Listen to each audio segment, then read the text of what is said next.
Porsyon kan tanuman sa Barangay Balatas, Naga City, hurot ng palaganing kudal kan may sadiri kan daga. Alaga daan pirang mga paraoma sa lugar may pagkontra. Tinutukan niya ni Jessica Calinog. Nagkaturuludan, may naghurumaan, nagkasirimbagan.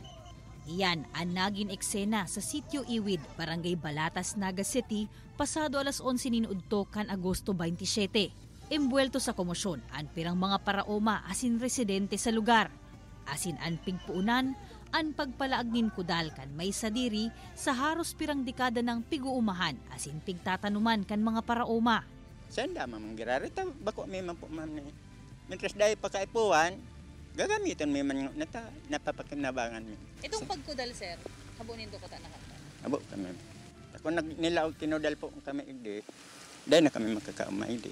12 dekada na subuot na pigtatanuman ka nasa 10 mga paraoma sa barangay ang nasambit na daga. Mayuman sa inda ni nagsisitar o nagpapahali, kaya nagpadago sa nasinda sa pag-ukupar digdi. Alagad ngunya na taon sana, kan ipaaram sa inda na mauot na ining pakudalan kan may sadiri. Pigtugutan man ang sa indang pakiulay na makatanom nin gulay, basta bako nin paroy.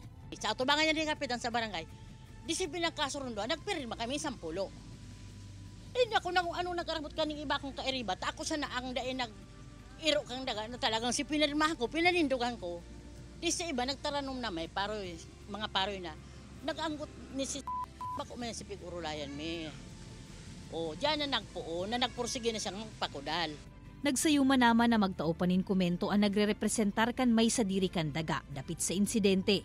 Nagresponde asin nag-antabay man sa komosyon an barangay asin an kapulisan nganing mapundo ang kariribukan. Punduhon na muna si pagkusel asin mag-urulay.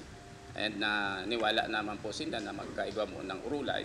Ang problema lang po duman igwang dayman para uma na sige pa man sa rausawong. Sangunyan nasa mga imbueltong lado naman ang pag-urulay kung ano ang magiging disposisyon sa saindang sitwasyon.